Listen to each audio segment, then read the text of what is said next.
अस्सलाम वालेकुम। Profit series में आज हम सुलेमान अलैहिस्सलाम का वाकया सुनेंगे। सुलेमान अलैहिस्सलाम अल्लाह के एक ऐसे नबी थे जिनके जैसी बादशाहत किसी और की नहीं थी। वो सिर्फ इंसानों के ही नहीं बल्कि जानवरों, परिंदों और जिनों के भी बादशाह थे और सबकी जुबान को समझ सकते थे। सुलेमान अलैहिस्सलाम को हवा पर भी इख्तियार था और वो कुछ ही सेकंडों में इधर से उधर आ जा सकते थे। अगर आपको प्रॉफिट सीरीज में इंटरेस्ट है तो प्लीज मेरे चैनल को सब्सक्राइब कर लीजिए। चलिए शुरू करते हैं with the real life story of prophet Suleman अलैहिस्सलाम।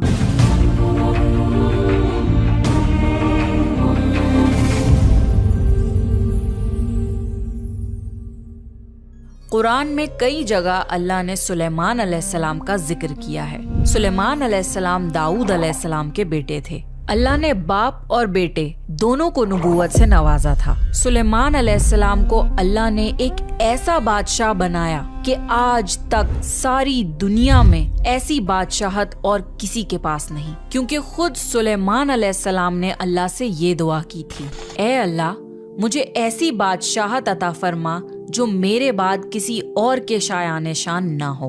फिर अल्लाह ने हवा को सुलेमान अलैहिस्सलाम के कंट्रोल में दे दिया। सुलेमान अलैहिस्सलाम जहाँ चाहते हवा उन्हें नरमी से पहुँचा दिया करती थी। महीनों का सफर सुलेमान अलैहिस्सलाम मिनटों में तय कर लिया करते थे और अल्लाह ने सुलेमान अलैहिस्सलाम को जिनों पर कंट्रोल दे दिया। जिन सुलेमान अलैहिस्सलाम के हुक्म से बुलंद इमारतें तामीर करते थे, दरिया में गोता लगाकर उनसे हीरे, जवाहरात और मोती वगैरह निकालते थे।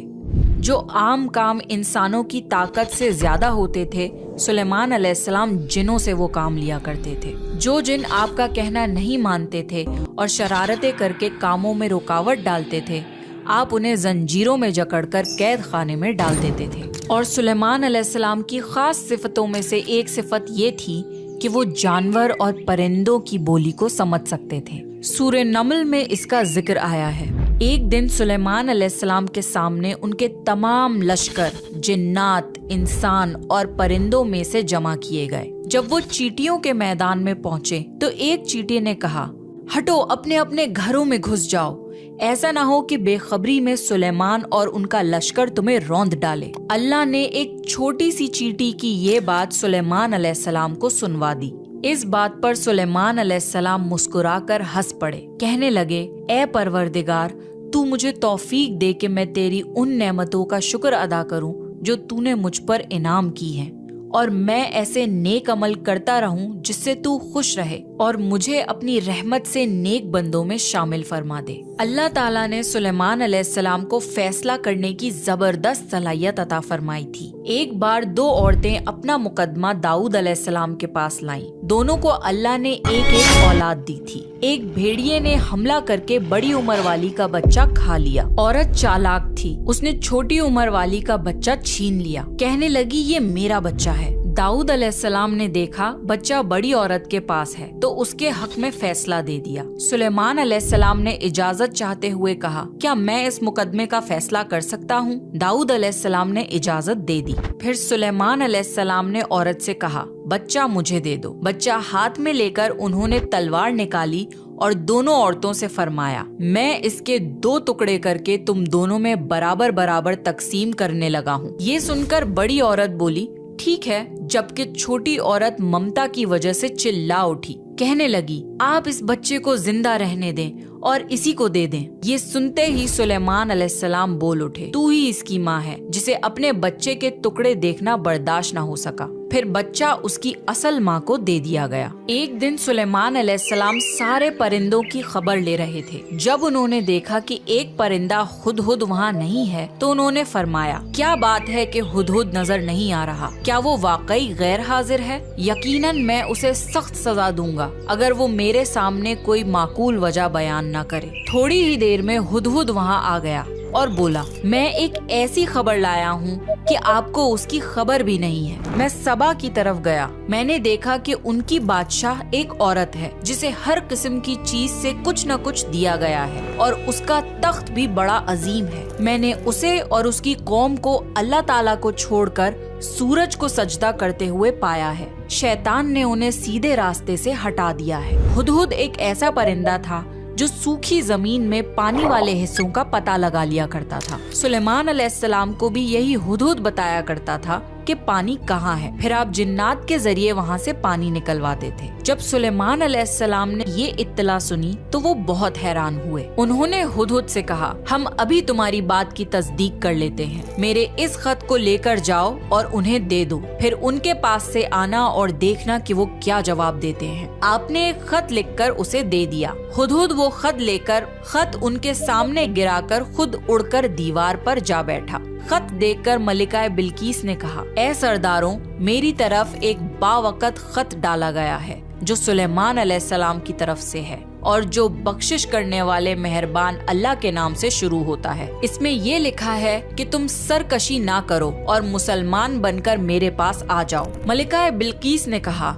ऐ मेरे सरदारों, तुम मेरे इस मामले में मुझे मशवरा दो, मैं किसी चीज का फैसला तुम्हारी राय के बगैर नहीं करती। सबने जवाब दिया, हम ताकत और कुव्वत वाले हैं, सख्त लड़ने वाले हैं, आगे आपको इख्तियार है, आप खुद ही सोच लीजिए कि आप हमें क्या हुक्म फरमाती हैं। मलिका बिल्कीस ने कहा, बादशाह जब किसी बस्ती में घुसते हैं तो उसे उजाड़ देते हैं और वहाँ के इज्जतदार लोगों को जलील कर देते हैं, और ये लोग भी ऐसा ही करेंगे। मैं उन्हें एक हदिया भेजती हूँ, फिर देख लूंगी कि कासिद किस तरह का जवाब लेकर आता है। मलिका बिल्कीस ये अंदाजा करना चाहती थी कि सुलेमान अलैहिस्सलाम किस किस्म के बादशाह हैं और ये कि वो उनके खिलाफ लड़ सकेंगे भी या नहीं। चुनाचे उसने फिलिस्तीन की तरफ बेशुमार तोहफे फरमान किए ताकि लड़ाई की नौबत ना आए। लेकिन जब सुलेमान अलैहिस्सलाम के पास ये तोहफे पहुँचे तो वो गजबनाक हो गए। जब कासिद सुलेमान अलैहिस्सलाम के पास पहुंचा तो उन्होंने फरमाया, क्या तुम माल से मुझे मदद देना चाहते हो? मुझे तो मेरे रब ने उससे बहुत बेहतर दे रखा है जो उसने तुम्हें दिया है। बस तुम ही अपने तोहफों से खुश रहो,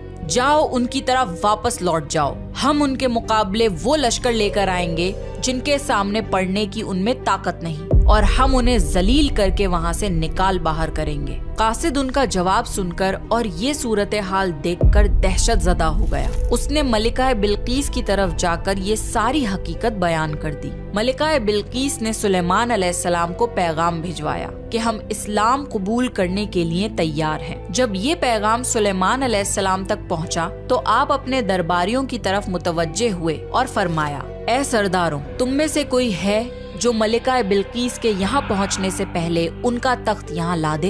एक जिन ने कहा, आप अपनी मजलिस से उठें, इससे पहले ही मैं उनका तख्त आपके पास ला देता हूँ। एक शख्स जिसके पास किताब का इल्म था वो बोला, उस वक्त को याद करो जब अल्लाह ताला का तख्त आपके पास पहुंचा सकता हूं। और उसने फौरन मलिका बिल्कीस का तख्त सुलेमान अलैहिस्सलाम के सामने लाकर रख दिया। जब सुलेमान अलैहिस्सलाम ने तख्त को अपने सामने पाया तो उन्होंने फरमाया, ये मेरे रब का फजल है ताकि वो मुझे आजमाए कि मैं शुक्रगुजारी करता हूँ या नाशुक्री करता हूँ। जो शुक्रगुजारी करे वो अपने ही नफा के लिए शुक्रगुजार है, और जो नाशुक्री करे तो मेरा परवरदिगार बेपरवाह है और करम करने वाला है। फिर सुलेमान अलैहिस्सलाम ने उस तख्त में तब्दीली का हुक्म दिया। उस तख्त में से हीरे जवाहरात निकाल दिए गए और दूसरी जगह पर लगा दिए गए ताकि उसकी सूरत बदल जाए। फिर जब मलिका बिल्कीस वहाँ आ गई तो उनसे पूछा गया, क्या आपका तख्त भी ऐसा ही है? मलिका बिल्कीस ने ना तो हाँ कहा, क्योंकि वो तो अपना तख्त पीछे सबा के इलाके में छोड़ आई थी,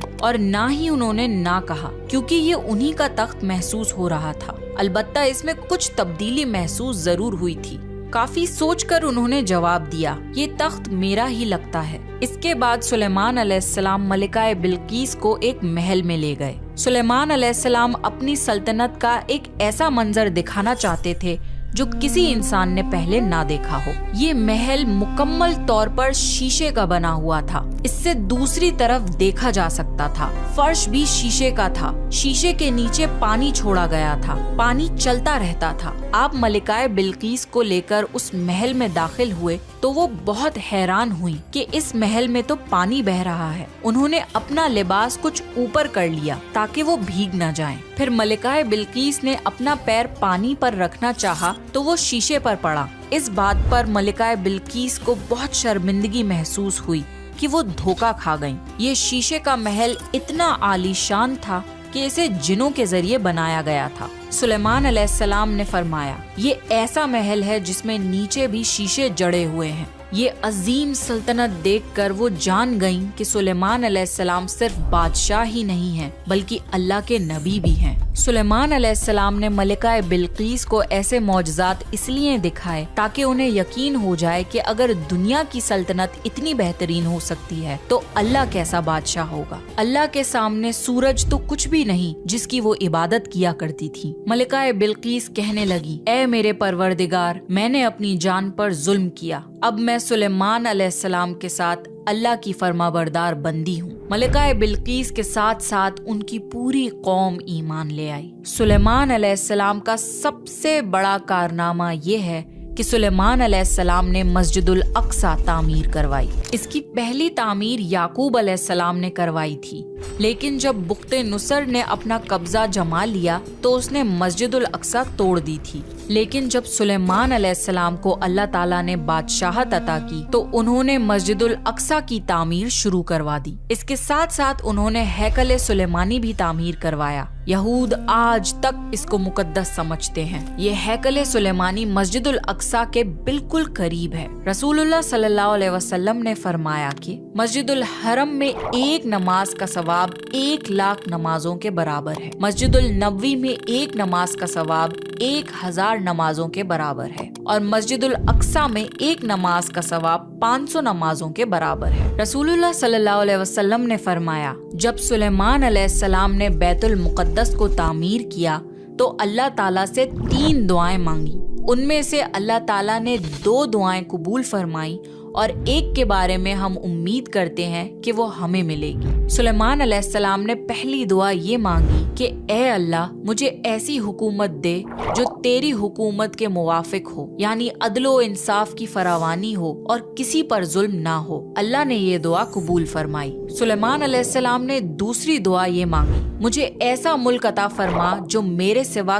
کسی شخص کے لائق نہ ہو۔ اللہ تعالیٰ نے یہ دعا بھی قبول فرما لی۔ اور انہوں نے تیسری دعا یہ مانگی، جو شخص بھی گھر سے نکلے اور وہ مسجد الاقصی میں نماز پڑھنے کا ارادہ رکھتا ہو تو وہ اپنے گناہوں سے اس طرح نکل جائے جس طرح پیدائش کے دن تھا۔ اس تیسری دعا کے متعلق رسول اللہ صلی اللہ علیہ وسلم نے فرمایا کہ امید ہے یہ دعا اللہ نے ہماری امت کے لیے رکھ لی ہو۔ اللہ تعالیٰ نے سلیمان علیہ السلام کو بہترین بادشاہت اور بے شمار طاقت عطا فرمائی تھی، لیکن اس کے باوجود وہ تھے تو انسان ہی۔ موت ہر انسان کو پہنچ کر رہتی ہے۔ انسان جتنی بھی قدرت حاصل کر لے، جتنا بھی غلبہ لے، جتنی بھی عظمت حاصل کر لے، لیکن موت سے نہیں بچ سکتا۔ اللہ تعالیٰ نے چاہا کہ سلیمان علیہ السلام کی موت سے بھی لوگوں کو عبرت حاصل ہو۔ سلیمان علیہ السلام کے دور میں لوگ جنات کے فتنے میں مبتلا تھے۔ کالا جادو عام تھا۔ لوگ سوچتے تھے کہ جنات غیب کا علم رکھتے ہیں۔ اللہ تعالیٰ نے چاہا کہ لوگوں کو سلیمان علیہ السلام کی موت کے ذریعے بتائیں کہ جنات کو علم غیب نہیں ہے۔ ایک دن سلیمان علیہ السلام نے جناتوں کو سختی سے کام پر لگایا اور وہ آپ کے سامنے کام کرنے لگ گئے۔ آپ ان کی نگرانی کرتے رہتے۔ جناتوں کے دلوں میں سلیمان علیہ السلام کا بہت خوف تھا، کیونکہ سستی کرنے پر آپ انہیں سخت سزا دیتے تھے۔ آپ کھڑے ہو کر ان کی نگرانی کر رہے تھے۔ اس وقت سلیمان علیہ السلام کی عمر 150 سال تھی۔ جنات بیت المقدس کی تعمیر میں مصروف تھے۔ ایسے میں آپ نے اپنا عصا پکڑا اور اس پر اپنی ہتھیلیاں ٹکا دی، پھر ہتھیلیوں پر اپنا سر رکھ دیا۔ اس طرح ان کی نگرانی کرتے رہے اور اسی حالت میں اللہ تعالیٰ نے آپ کی روح قبض کر لی۔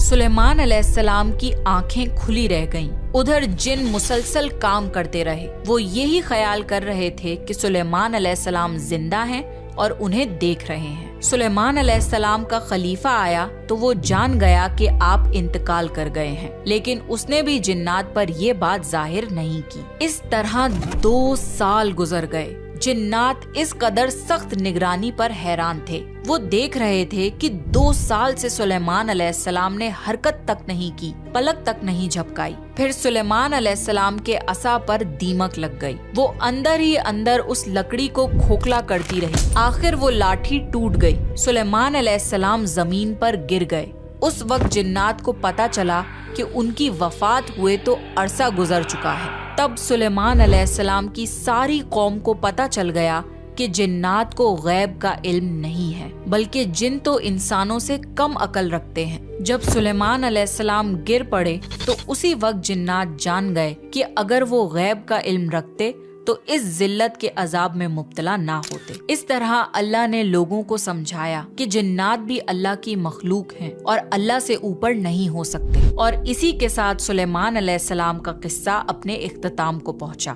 سلیمان علیہ السلام کی زندگی سے ہمیں یہ سبق ملتا ہے کہ اللہ کے سوا اور کوئی عبادت کے لائق نہیں۔ جو کوئی بھی اللہ کے سوا کسی اور کی عبادت کرے گا وہ صرف اور صرف ذلیل و خوار ہوگا۔ ہمیں یہ بھی سیکھ ملتی ہے کہ ہمیں ہر وقت اللہ کا شکر ادا کرنا چاہیے اور دل کھول کر اللہ سے دعا مانگنی چاہیے۔ سلیمان علیہ السلام نے اللہ سے ایک ایسی بادشاہت مانگی جو کسی کے پاس نہ ہو، اور اللہ نے یہ دعا قبول بھی کر لی۔ ممکن اور ناممکن ہمارے دماغ کی حدود ہیں، اللہ کے لیے سب ممکن ہے، اس لیے اللہ سے خوب دعائیں مانگا کریں۔ تو یہ تھا سلیمان علیہ السلام کا بہترین واقعہ۔